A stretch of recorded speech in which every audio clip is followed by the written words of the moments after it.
Imagine waking up tomorrow and your money just stops working. Not because your bank was robbed, but because someone, somewhere, decided you said the wrong thing online. Sounds like a sci-fi movie, right? Well, it's not. It's already happening. Right now, governments are racing to create something called central bank digital currencies, or CBDCs. They're telling us it's the convenient, modern future of money.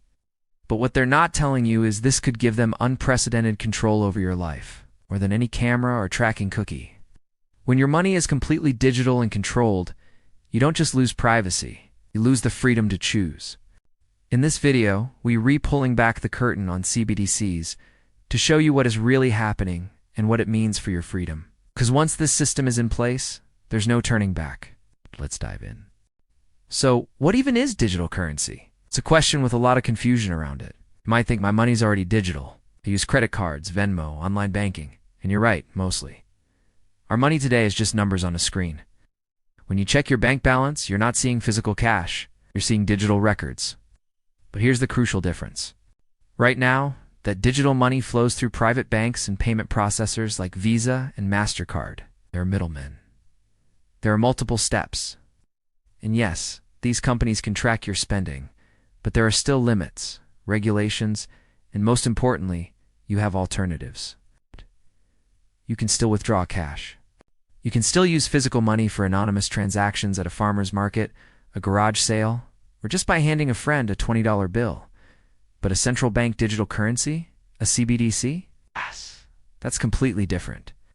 This is when your country's central bank, the Federal Reserve, the European Central Bank, the People's Bank of China, creates a currency they control directly.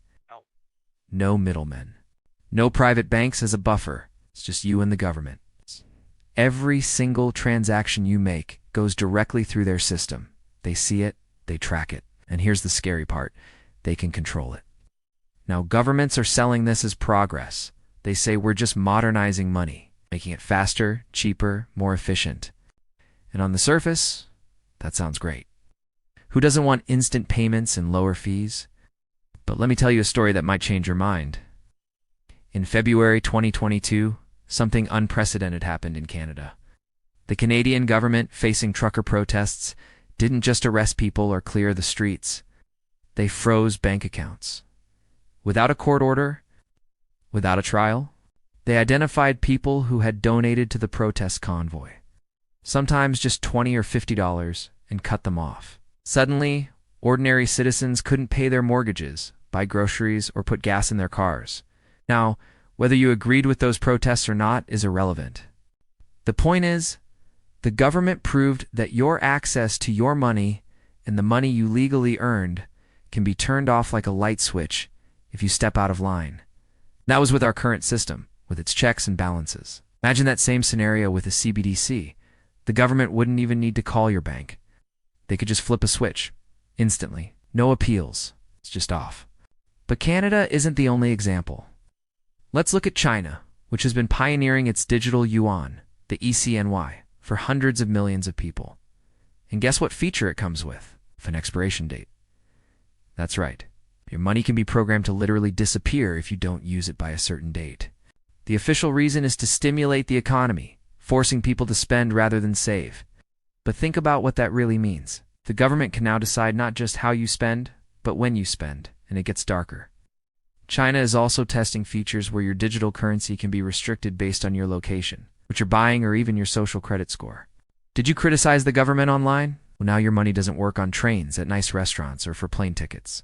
This isn't science fiction. This is happening right now. This leads us to the most dangerous aspect of CBDC's programmability. Right now, money is dumb. A dollar is a dollar. It doesn't care who you are or what you're buying. It has no memory, no restrictions. It's freedom in physical form. But digital currency can be programmed with rules. Imagine the government decides to fight climate change. A noble goal, right? So they program your digital currency to only let you buy a certain amount of gas per month. Or they add a carbon tax that automatically increases the more you drive. Or maybe there's a public health crisis. Suddenly your money can't be used to buy alcohol, fast food, or cigarettes. It's for your own good, they'll say. Or let's say the economy is struggling. They program your money to only work at local businesses. Can't shop online or send money abroad. You can only spend it where they want you to. You might be thinking, my government would never do that. But would they? Every single one of these controls can be justified. They can all be spun as a positive. We're fighting climate change. We're protecting public health. We're supporting local businesses. And once that infrastructure is in place, once we've all accepted this system, the temptation for governments to use these tools becomes irresistible. Because here's the thing about power, it always expands. Give any institution a new tool of control, and they will find reasons to use it. Now, with cash, you have that privacy. You can buy a birthday gift for your spouse without them seeing it pop up on the bank statement. You can donate to a cause you believe in without your employer or neighbors knowing about it. You can support a friend going through a tough time without broadcasting it to the world. These aren't criminal acts. They're private acts. Privacy is fundamental to human dignity. But with central bank digital currencies, or CBDCs, every single transaction creates a permanent, traceable record. Every coffee you buy, every political donation you make, every medical expense, every book you purchase, every single place you go, it all goes into a massive database. And who has access to that database? The government. Let's be honest, probably anyone who can hack into government systems. There's a famous quote from Cardinal Richelieu, who was an advisor to the King of France back in the 1600s. He said, "If you give me 6 lines written by the hand of the most honest of men, I will find something in them which will hang him." What he meant was, if you look at anyone's life closely enough, you'll find something that can be twisted and used against them. Some law they technically broke, some transaction that looks suspicious, some pattern that could be misinterpreted. Now imagine applying that principle to every single financial transaction you've ever made. All available, searchable, and analyzable by an algorithm. Even if you're completely innocent, that kind of constant surveillance creates what's known as a chilling effect. You start to self-censor. You might avoid certain purchases, certain donations, or certain activities. Not because they're wrong, but simply because you know someone is always watching. That's a digital panopticon prison where you become the guard of your own cell. Now I can hear some of you saying this is just fear-mongering. They would never actually use it that way. But history tells us a very different story. Every surveillance system, every control mechanism, every temporary emergency power, they all start the same way, with good intentions and promises that they will never be abused. Look at the Patriot Act in the United States. It was passed after September 11th, with promises that it would only be used to fight terrorism. And now? It's been used in drug cases, tax investigations, and all sorts of cases that have nothing to do with national security. Or think about how social media platforms started. Their pitch was connect with friends, share photos.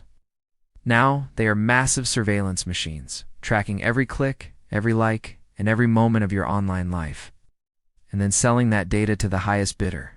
The pattern is always the same. A tool is created, gets normalized, and then its use gets expanded far beyond its original purpose. The scary thing about CBDCs is that once you eliminate cash, once physical money is gone, there is no going back. They can't unring that bell.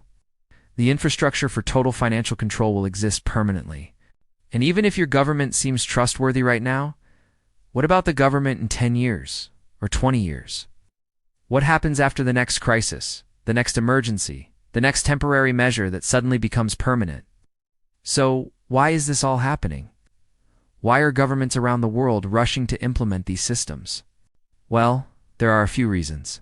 First, control. That's the obvious one. But it's not just authoritarian governments. It's even democracies are attracted to this idea because it seems to solve a lot of problems. Tax evasion, gone. The underground economy, eliminated. Criminal financing, much, much harder. From a government's perspective, it's incredibly appealing. Second, the financial system itself is changing. Cryptocurrencies like Bitcoin prove that purely digital money is possible. Governments saw this and thought, wait a minute, why should we let private currencies compete with us? Let's just create our own. Third, and this is crucial, physical cash is already becoming less popular. More and more of us prefer the convenience of digital payments. They're fast, they're easy, and especially after the pandemic, many people just stopped using cash altogether. So governments see an opportunity. The infrastructure is already there. People are already comfortable with digital payments. Why not just take that final step? But here's what they're not considering, or maybe they are considering, but just do uncare about. Once you remove the option of cash, once you make it impossible to transact outside the government's system, you have fundamentally changed the relationship between the citizen and the state. You've made every single person completely dependent on the government for access to the economy, for access to their own wealth, for the basic ability to participate in society. And that's not a government serving its people. It's people serving their government. So, where does this leave us? Digital currencies are no longer a future concept. They're here. Over 130 countries, representing 98% of the global economy, are actively developing them. The train has left the station, and it's moving fast. The real choice isn't about technology. It's about what kind of society we want. One with financial freedom, where your money is your business, or one where every purchase is tracked and your funds can be controlled or even turned off by a central authority. Most governments are choosing the path of control and surveillance. Once these systems are in place and cash is gone, there's no turning back. So what can you do? First, understand what's at stake. Second, use cash whenever you can to vote for financial freedom. Third, talk about it. Share this video. This is one of the most important decisions our society will make. If this made you think, hit that subscribe button. Let me know your thoughts in the comments. Thanks for watching.